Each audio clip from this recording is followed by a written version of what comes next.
Good afternoon. It's Monday, the 15th of June 2015, just after 1 o'clock. Welcome to UK Column News. I'm your host this afternoon, Brian Gerrish. With me in the studio, Patrick Henningsen. Welcome back, Patrick. Thank you, Brian. It's nice to be here. Good. And, well, we'll say that you've got a little bit of a sore throat today. So if you think that Patrick's fading away, he's just suffering a little bit today. But presumably some statins are going to help that. Yeah, we'll get into that later, Brian. Behind the technical desk, we've got Nick Green. We're also going to be joined by video Skype link by Mark Anderson from American Free Press. We'll just check you there. Hello, Mark. Hello, Brian and Patrick. Good to have you on the programme. I'm just going to do a little bit of advertising for the UK column.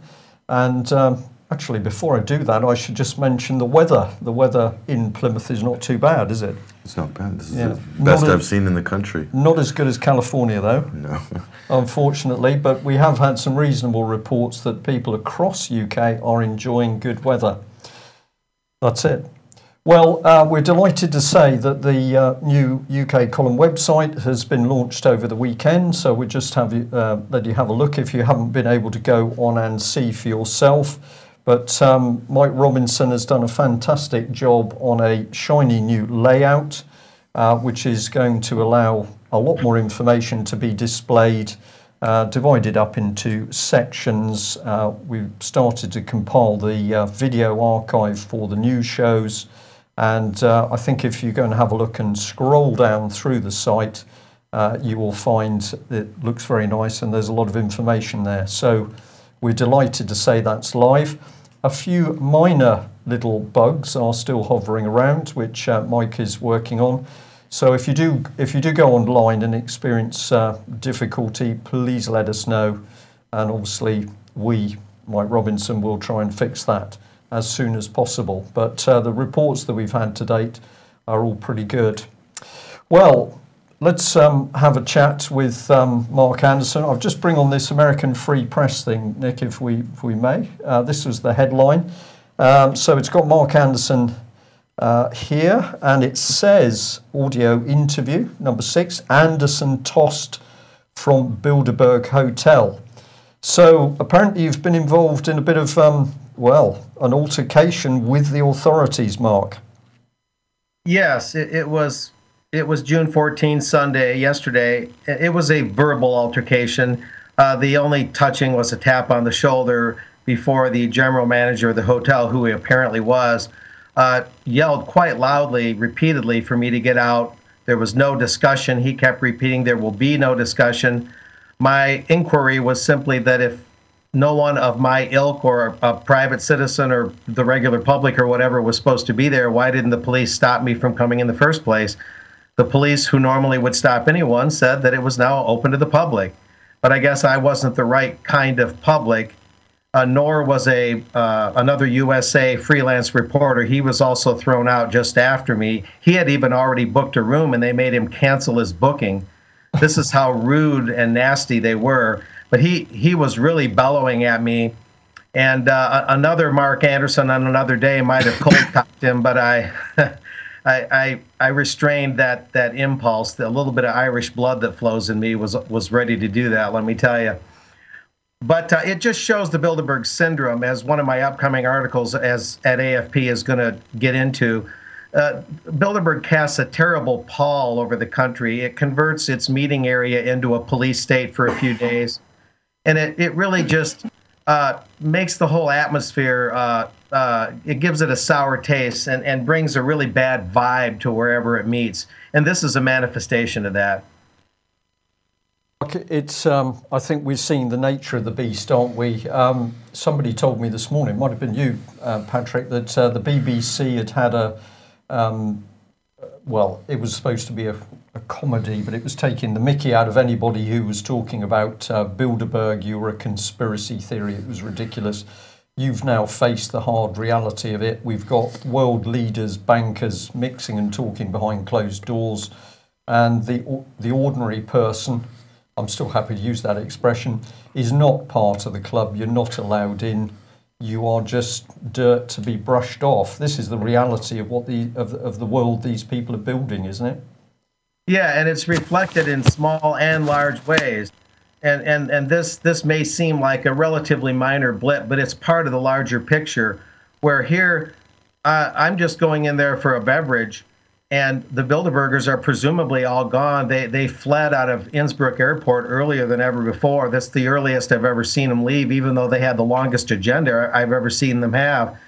And yeah, for a person can't even go to a hotel and have a drink where the Bilderbergers were already gone, it just is beyond ridiculous. So apparently, the language of logic is where this hotel manager is utterly tone deaf, and it's a foreign language to him, that's for sure. Okay. Well, I think our viewers will notice that we've just had to let Pat leave the studio. He's suffering a bit today. He's got a very nasty cough and was having a few problems there. So he may join us, but I suspect I'll be here on my own for the rest of the news today, which is a bit of a shame, but we'll see what happens. Mark, what do you think the mood is in Austria from Bilderberg? Do you think there's been any impact locally, or is this something that's just been ignored in the press? Nobody is interested. Nobody knows about it. They've been to the hotel and gone, and nobody cares. Is it that, or?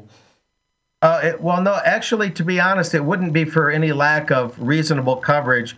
3 or 4 regional newspapers around Western Austria, Southern Germany did cover it to a reasonable degree. A lot of people in the restaurants and shops were talking about it. They're aware of Bilderberg. I think they're at least annoyed that it creates kind of a temporary police state. On the other hand, Saturday, June 13, there was a large protest right outside my hotel. It just happened with about 300 passionate people. The police restrained themselves pretty well. They had riot gear, but they didn't put their helmets on. They weren't in aggressive mode per se.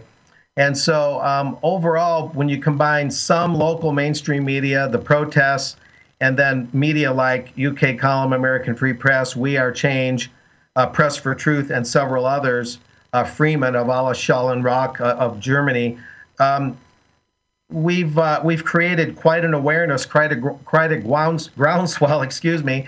And I think that at least played a role in the Bilderbergers leaving so early. This time, the earliest I've ever seen them leave.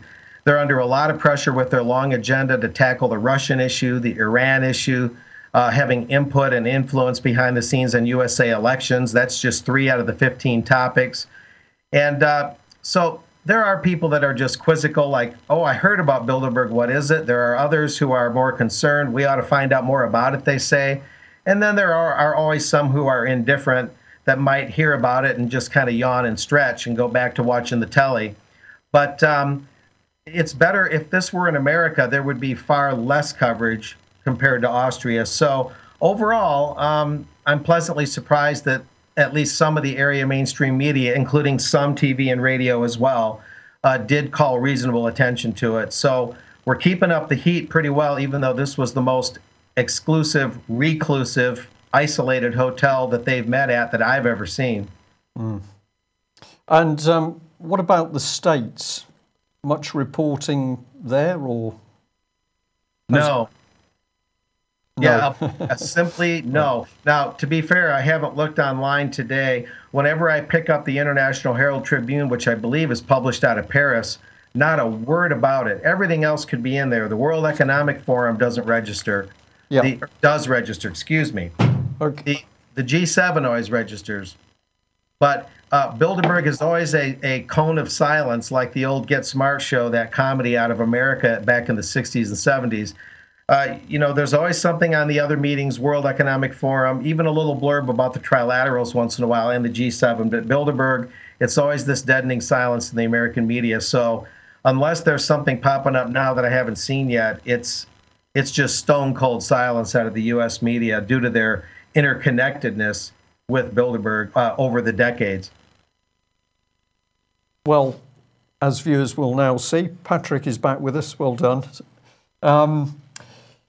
I think the silence, on one hand, they can't talk about it because if they report, people, of course, comments and get posted up on websites, and we're seeing that happen increasingly in UK, that the national press give their version of events, and then there's 200-300 comments posted where people say this is just nonsense.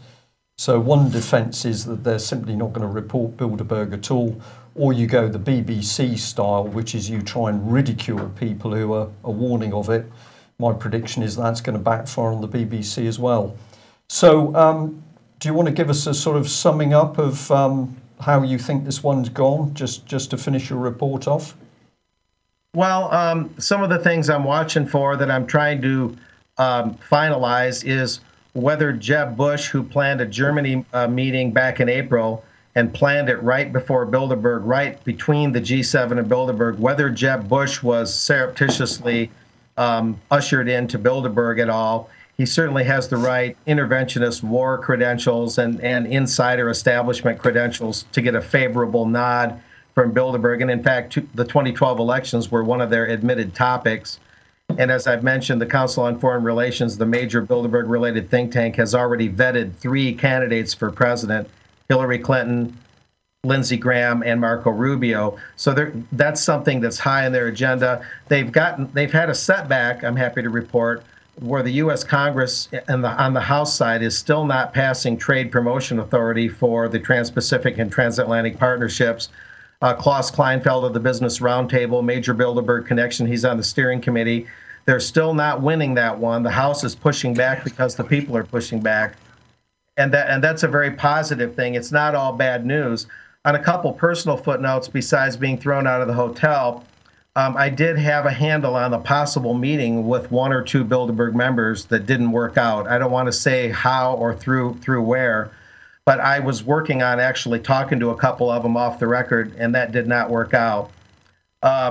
We always have to try everything we can to get an accurate picture and accounting of what's going on there and how things maybe have evolved for Bilderberg now that it's a lot more high-tech people like Google and Alex Karp and Peter Thiel and others, the techies coming there and bringing some younger blood into this old blue blood group that is Bilderberg.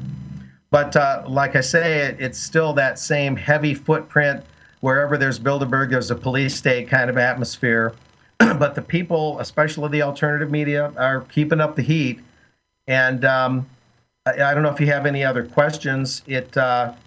It's clear that they're at a turning point, though, because they've got some really critical decisions with Russia, Ukraine, Iran, and all the inside deal making that happens. Because Bilderberg really is on 2 tracks, quick short-term deal making and long-term trade deals and Pacific unions and Atlantic unions and all those sort of world government building blocks. But it's an ongoing deal-making conference. You've got government ministers and heads of corporations right there. Corporations dependent on government subsidies, dependent on government contracts. There's a lot of insider trading allegations, I believe, that could be brought against Bilderberg, along with things like the Logan Act. So it really is the most secretive cabal of its kind, this hub where many other spokes fit in the Bilderberg network. Yeah, right. Okay, thank you very much for that. Well, we thought we'd move on from the subject of Bilderberg to terrorism, because, of course, this is the big monster that we're constantly being pumped into our homes. We've got to be fearful of international terrorists, ISIS, Islamic State, ISIL, Al-Nusra, Al-Qaeda. Have I missed a few? AQAP, Al-Qaeda in the Arabian Peninsula. Okay. Don't forget them. So we've got all of these so-called terrorist organizations just being pushed. We're making people fearful. This is the Bilderberg type agenda. We just picked up on a few facts, really, about what's going on. This is a report from the Daily Mail from a few months ago, but they were giving the truth behind the RAF mission to smash ISIS. 100 airstrikes, 180 targets destroyed, and a mere 37 million spent. And they have a nice little video clip of a vehicle being destroyed. And we just got talking about really the relative costs of this. So we've got a very expensive missile being used to take out probably a $400 truck. The government, the British government, would have us believe that this is actually countering terrorism. When, of course, anybody with any military training will say if you want to fight people on the ground. You've got to get in on the ground. So this is complete and utter nonsense. And the other thing that's being revealed to the UK column now, of course, is the toll that these continuing airstrikes are taking on the very ageing RAF aircraft, to the extent there's major problems with tornadoes. And as we tweeted out recently, we understand that typhoons have been sent overseas to Estonia, Latvia. Well, that's very good for Estonia, Latvia, but there are problems with crew training, so that in UK there's a shortage of pilots for the remaining Typhoon aircraft. So if we look at what's going on here, we've got the beast of terrorism pumped at us every moment of the day. There's a continuing war, a bit like 1984 really. We're at a constant state of war. Are we achieving anything? Well, we're managing to blow up a few trucks. But you were interested in this raid on Libya from RT. I'm sure this is just a lead on from the previous story which you just presented, and this has happened last night. The U.S. conducted an airstrike, or let's call it a, quote, counter-terrorism airstrike against, or in Libya. And of course, they're unsure of the result. So the design behind this particular airstrike by the U.S., we have to remember that it was only 2011 that there was a NATO no-fly or UN no-fly zone, and then a NATO bombing campaign of Libya to destroy that country effectively. But to target an Al-Qaeda-related militant, this is what the U.S. were after yesterday, an Al-Qaeda-affiliated militant, okay? So I thought that was interesting because, so they're targeting Al-Qaeda in Libya. Well, we have a headline from the Telegraph back in 2011. It's the next slide. Go ahead and show this. And this was admitted throughout mainstream media that Libyan rebels had ties to Al-Qaeda. So this is who NATO was allying with when they were taking down effectively the Gaddafi regime back in 2011, was Al-Qaeda.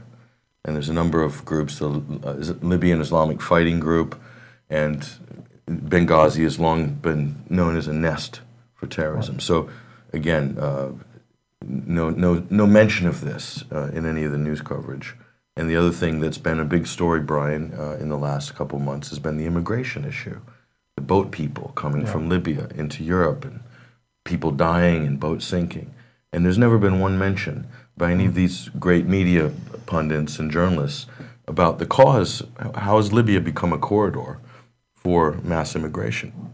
Well, it's because the country's been destroyed. Yeah. And those same journalists, those same anchors, whether they're from the BBC or CNN or whatever, they were cheerleading that regime change, that war back in 2011. We're talking about how they were going to bring democracy to Libya. And even David Cameron says, we'll stand by the Libyan people as they build their new democracy.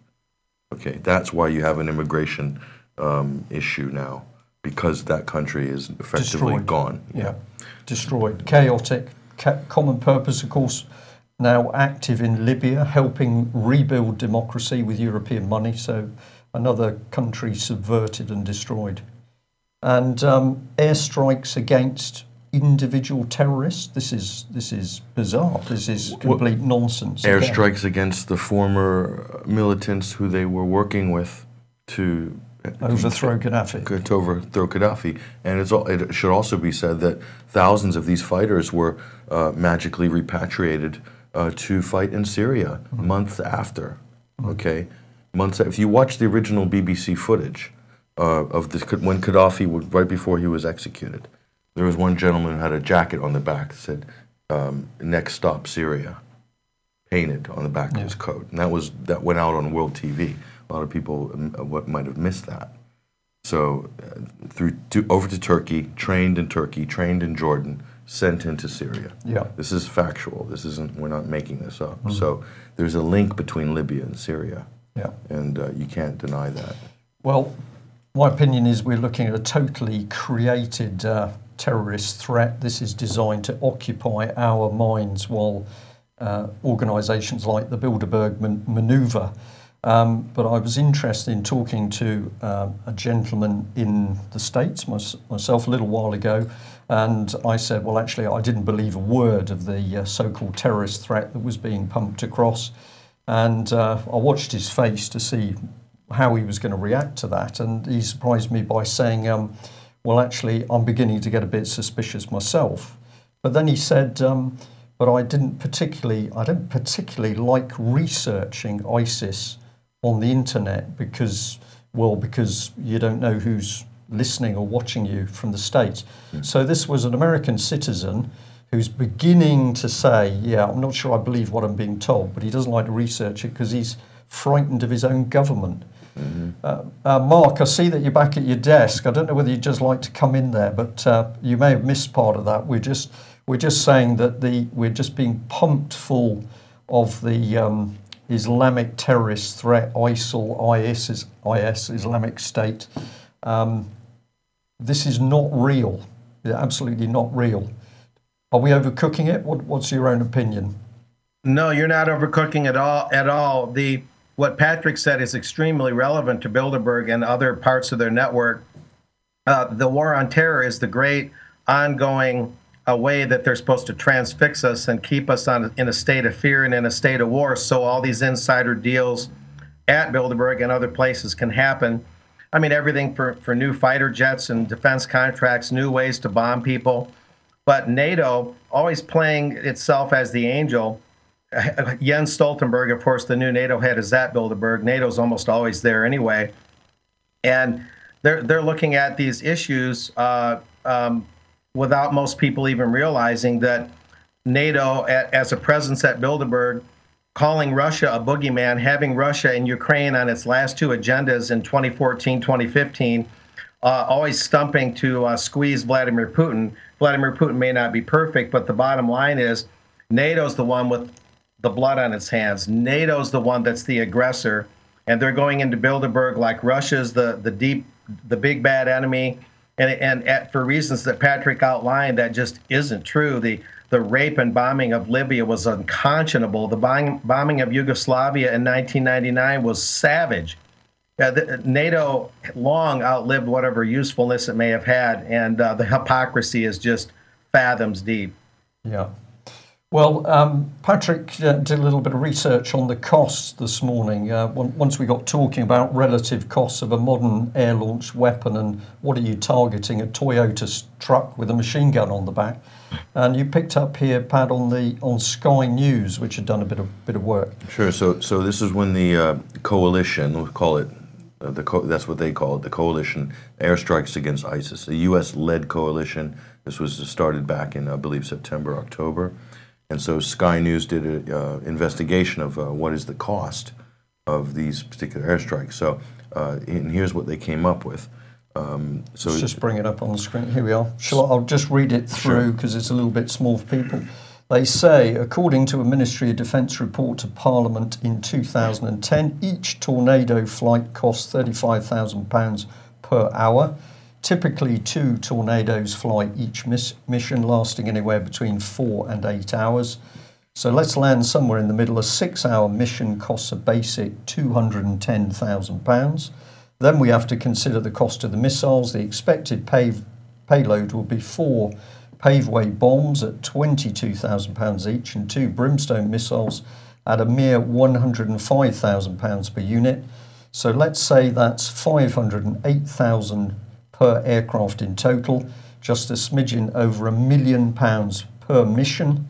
And if they carry Storm Shadow missiles at £800,000 each, then the cost rises considerably. So we're putting out £1 million missions to take out individual people and trucks. Yeah.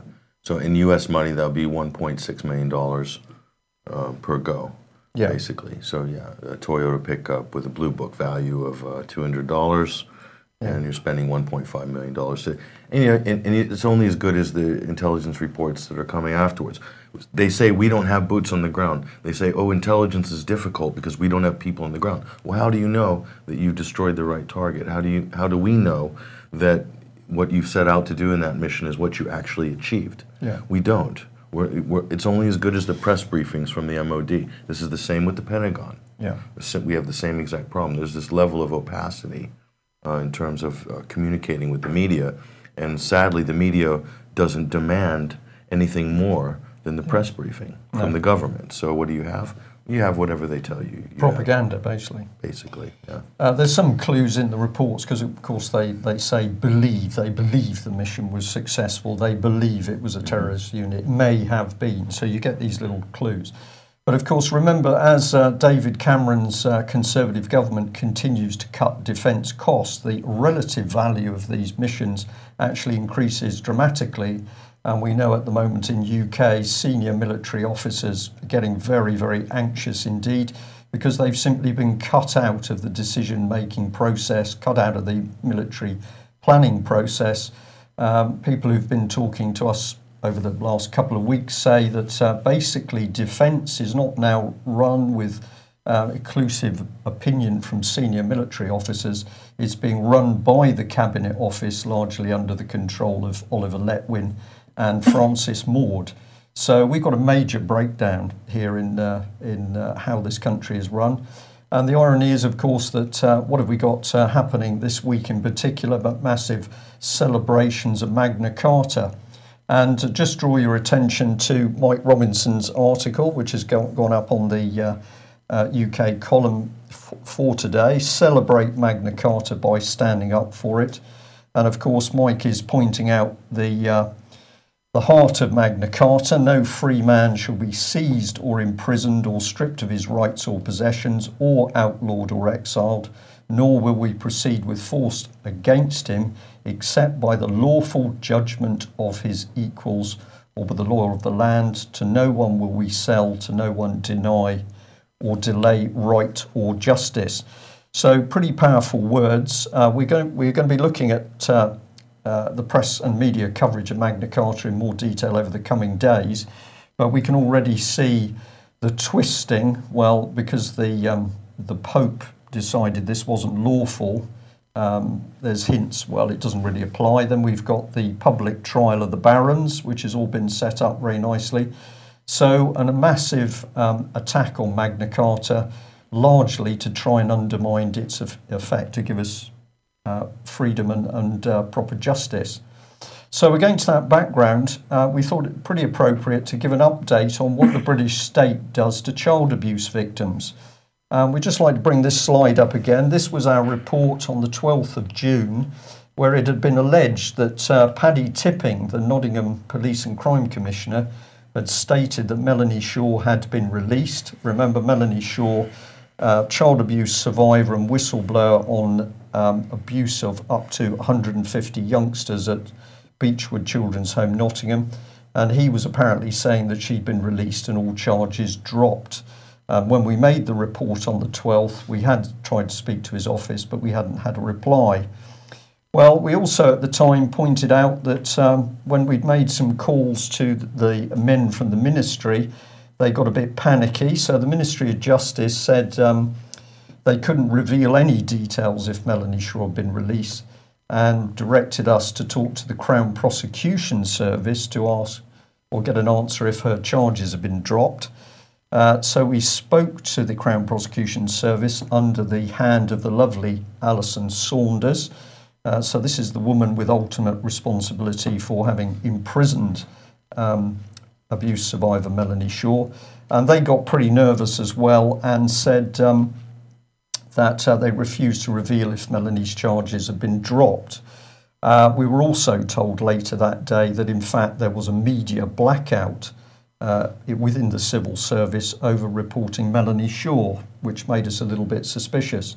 But let's have a look at how the plot has now thickened, because we sent some emails to Paddy Tipping's office, and we got responses. So this is the first one on the 12th, 1744, from a lady called Sally Blair. And if we bring it up, it's a bit small, but we can read it. It says, the Commissioner actually said he had been told that Melanie Shaw had been released from prison and that he understood that the kidnapping charges had been dropped. It is now apparent that he was misinformed. So we got a reply, and we thank them very much for that. Well, then today we end up with another report. It says this: as we stated last Friday, the Commissioner was unfortunately misinformed regarding Melanie Shaw, However, he repeated what he'd been told in a private meeting, and while it's regrettable that he had not been given accurate information, it was not a public comment. The person to whom that comment was made is also aware that the Commissioner had been misinformed. The Commissioner had asked for an update in advance of that meeting and has now requested clarification on Melanie's situation. So Sally was a little bit, a little bit of a smokescreen there, because what she's trying to say is that because he said what he did behind closed doors, well, it doesn't really matter. Well, of course, it absolutely matters, because if somebody was misleading or misinforming the police commissioner, that appears pretty serious, whether he said what he did behind closed doors or not. Now, in that response, it indicates that the Commissioner had asked to be briefed. There can really only be one place that he would have gone for a briefing on Melanie Shaw. That would be Nottingham Police themselves. And at the end of the day, this lady, Superintendent Helen Chamberlain, has the overall responsibility for public safety, including all the children's investigations. So here she is, and she's obviously the smart TV face. Meanwhile, Melanie Shaw is in prison. Remember, Big Boss is the Chief Constable, Chris Eyre. And here we've just encapsulated that Helen Chamberlain's got overall responsibility for Beechwood. Is she the lady who misled the police commissioner? This is really our question.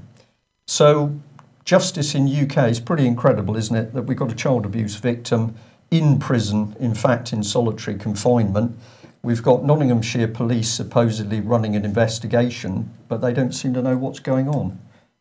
Or are we being unkind? There seems to be a lot of nerves surrounding this case. Yeah. And potentially a big cover-up, perhaps.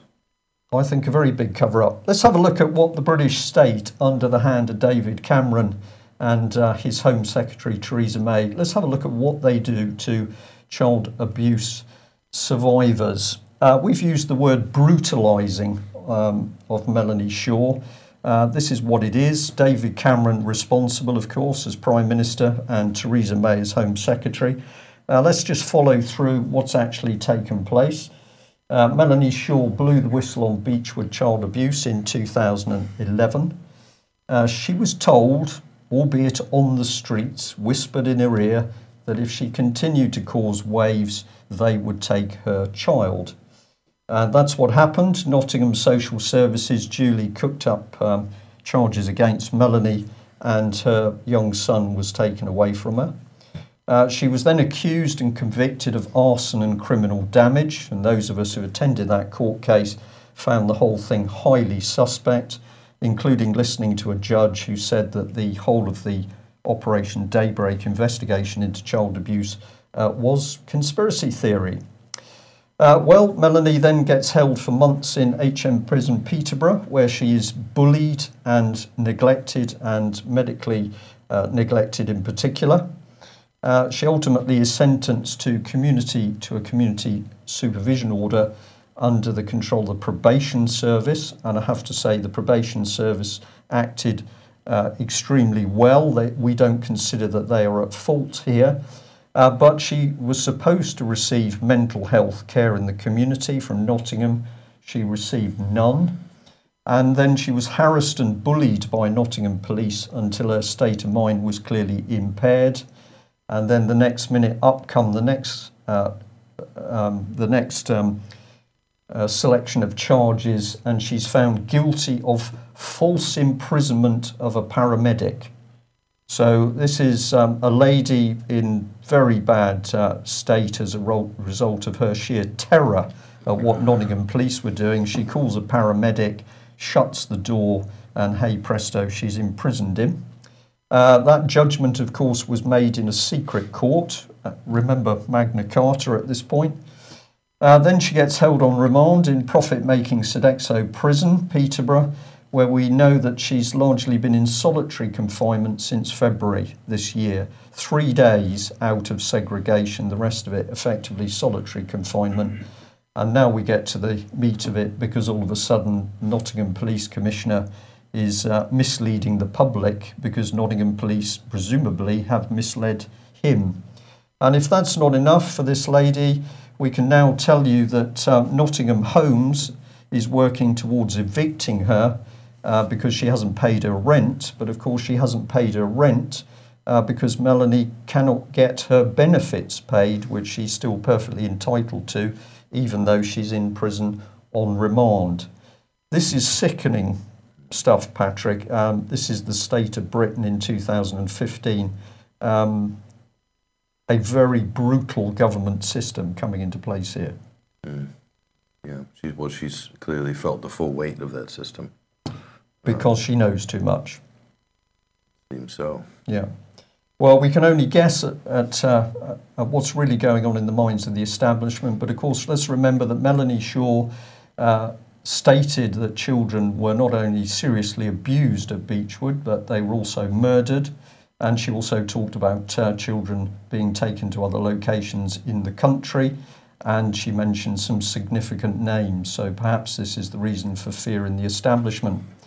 So whilst Melanie is still in prison, what are the great and the good doing? Well, they're gathering to celebrate justice in UK and to celebrate in particular Magna Carta. So here's the Mail with a glowing report that the Queen, Duke of Edinburgh and Prince William have been joining David Cameron at Runnymede for the 800th anniversary of the Magna Carta. Pretty glitzy Daily Mail article with lots of nice little pictures of the Magna Carta. But what did David Cameron do? Well, he used the whole thing as a political event to declare that we needed fundamental reforms to UK human rights in order to safeguard the legacy of the Charter. You couldn't make this stuff up. So far from let's get back to trial by a jury of our peers, no, David Cameron's going to rewrite the whole rule book. And I just had to pop this in because these people do seem to be the hypocrites and liars. Would you trust them, Patrick, or not? Well, he's saying that we need to fundamentally reform UK human rights laws. Does he mean fundamentally whittle them away or reduce them, or That's fundamentally strengthen them? Yeah. And it seems to me there's talking with forked tongue, perhaps, in this particular statement, because he's saying that Britain, over 8 centuries, human rights have been distorted and devalued. What does he mean? That we shouldn't have the rights that we have, or our rights have been overblown, or they should be reined back? It's very unclear. It's unclear, but the movement we see is towards more and more secret courts where you're just in front of a judge. There is no jury, there's no public, there's no press. Melanie Shaw's been through such a system, so she was found guilty in a Star Chamber, and David Cameron knows this. So the introduction of our rights is actually anathema to Magna Carta, which said you have to be judged by a jury of your peers. I think it's pretty, the obvious subtext here is that there are things going on in this country where people's human rights are actually being denied or violated. Or eroded. And so to, let's say, withdraw from, I'm not a huge fan of everything the EU does, but the European Court of Human Rights is seen by many as a last-ditch backstop.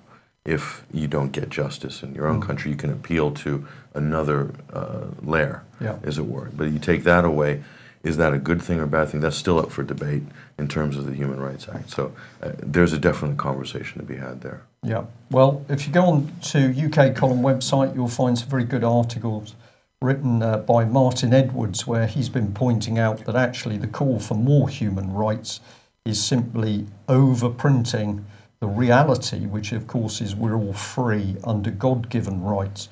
So this is a smokescreen.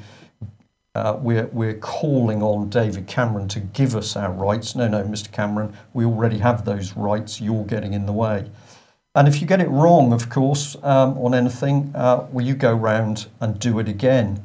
So something we've seen in Ireland is now creeping in Scotland, because the SNP are hinting that they may need to have another referendum, because, of course, the Scots didn't get it right first time round on leaving the Union. So here's the Express. Scottish nationalists call for another independence referendum. And basically what they're saying is that, well, people might not have really understood what they were being offered last time. And if Cameron doesn't give the Scots more devolution, we might need to have another referendum on whether we want to be independent from UK. And I understand that north of the border, this is actually beginning to stir up quite a lot of interest from people who are regarding the SNP as becoming more and more dictatorial. Well, if we've got a government that is going to keep us under control, the next step, as we've continually warned about, is a massive attack on traditional spirituality. I'm going to use the word religion as well. And so we're just putting here very briefly, the Daily Mirror is doing a really good job of saying, well, don't worry with all that Christianity nonsense or even Islam. What you need to do is get into becoming a little bit of a modern witch. And the thing which amused me greatly is apparently this lady is married to a Christian, to which I say, well, she can't be if you're a witch, darling. But there we are. I'll leave that one. And at this point, we'll do an advert, which is Ian Crane is going to be talking through an interview he did with Diane Jessie Miller, writer and maker of the crowdfunded One by One, which is an independent British film featuring Rick Mayall, his last film apparently. You know a little bit about this, Patrick. It says here on one of the very few cues I read, so I'm going to drop you in it. It says Patrick knows a little bit about this. No, well, I think some of the people who worked on this film were also working at AV6. Right. So, yeah, we talked about the film, and I viewed the film. It's a feature-length film. Right. So this is a serious production. Right. It's quite a high-end production, technically, right, as well. But, yeah, it brings up a lot of big questions, a lot of big issues surrounding mainly the issue of, you know, Malthusian-based depopulation agenda, right, and eugenics. So it's trying to talk about some of the important issues, but get it into a relatively in dramatic format. Day-to-day format. Dramatic format. Okay, well, Ian Crane will be talking about that at 7:30 tonight, if I've got that right. And of course, Fracking Nightmare at 9.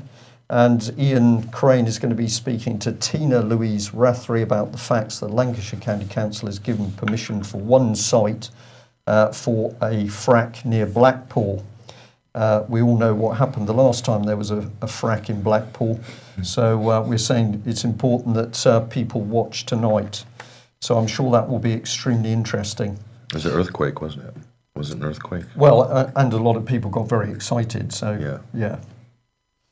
Well, we'll just move on for the last slot of the news today on the subject of health. And Patrick, you've picked up here on what's being reported about statins. Well, I was walking by the newsstand the other day, and as you do, you know, it's always stuff jumps out at you when you walk by the newsstand. And every 6 months or every year, there's always a big promotional campaign for statins. So I just thought we'd do a real brief anthology here. This was, I think this was 2013, Statins Halt Alzheimer's. So this was on the Daily Express. They tend to run a lot of statin front page stories. And then we carry on, there's a few more. Statin is key to longer life, perhaps. Longer life for men and women. Yeah, life extension. So this is like being touted as the wonder drug. Yeah. And again, this is front page of a daily newspaper. Yeah.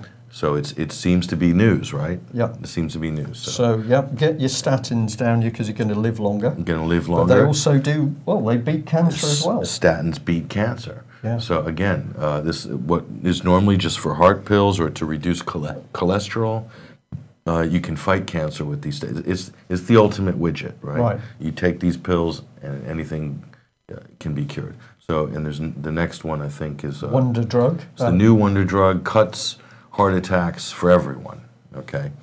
And carry on to the next one, and I think this, okay, this is the one I saw last week. Statins/cancer deaths by 50%. This is on the Daily Mail. And so they slow down tumors, reveals a major study. Well, when you look into these studies, You also have to look at who's sponsoring these studies, how they're being paid for. And this is not news. Do you think that editors of newspapers sit around, of all the news in the world and the country, and they're like, we're going to put a front page story about statins? Or do you think that these front page headline stories are placed, are they paid for by the pharmaceutical industry? And I believe if you looked into it, you would find that much of this stuff is paid news placement. Yeah. But it's masquerading as news. So what they're really trying to get away, and here's another one, statin beats dementia. So it's a cure for Parkinson's and dementia. And then what they're really trying to hide is the next slide. And now you can find quite a few more of these stories when you do your own research, which is that, is it possible, and this is Dr. Mercola out of Chicago, he's asking the question, does statin cause cancer? Yeah. But you won't see that on the front of the Express or the Mail, because obviously this isn't a paid news ad. This is someone actually doing, asking a really provocative, important question here. Because millions of people are being prescribed statins as long-term users. Yeah. It's not just a quick hit. It's like you want to be, they want to keep you on this drug for 10 years, 20 years. Some people, even members of my family, have been on this drug for decades. And there are side effects. There are risks involved. Are those risks being articulated to the public fully? No. Or is this being packaged and marketed as a wonder drug, and we're not being told what are the long-term health effects? So this is a really important question to ask. So I think people need to, when they see these on the front of newspapers and tabloids, know that it's quite possible these could be paid news. And we can also say, of course, as a result of the 1944 Cancer Act, if you claim to be able to do something to treat cancer, you can end up in prison. There are people in prison today. And we've recently seen the authorities smash David Noakes' operation to pieces, where he was clearly showing that he could actually have a beneficial effect on cancer without saying there was a cure. But a lady stood on stage at AV6 and said, I wouldn't be here if it hadn't been for the treatment that I'd received with David Noakes in his clinic. Yeah. Okay, well, we'll leave it there. A mixed bag today, everywhere from Magna Carta to Bilderberg. But at the end of the day, can we trust the British government? We think absolutely not. Propaganda, lies, hypocrisy. And what is the best example? The fact that what does David Cameron do to child abuse victims? He puts them in prison in solitary confinement. Well done, David. I think I'm beginning to understand how he leaves his daughter in the pub. We'll leave you on that happy note. Do have a look at UK Column if you haven't seen the new site. Get involved. There's some very good forums that have been built now to allow people to come together in groups, principally to research and do things, but also, of course, to make friends and exchange information. So sign into those as well.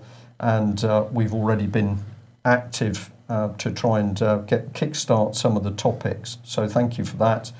And please, if you're enjoying what we're doing and you like the information that we're putting across, do consider taking a membership. We do need your support and donations to carry on doing what we're doing. We wouldn't be asking if we didn't.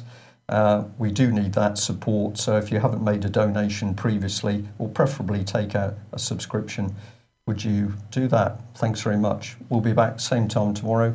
Thanks for joining us. Bye-bye.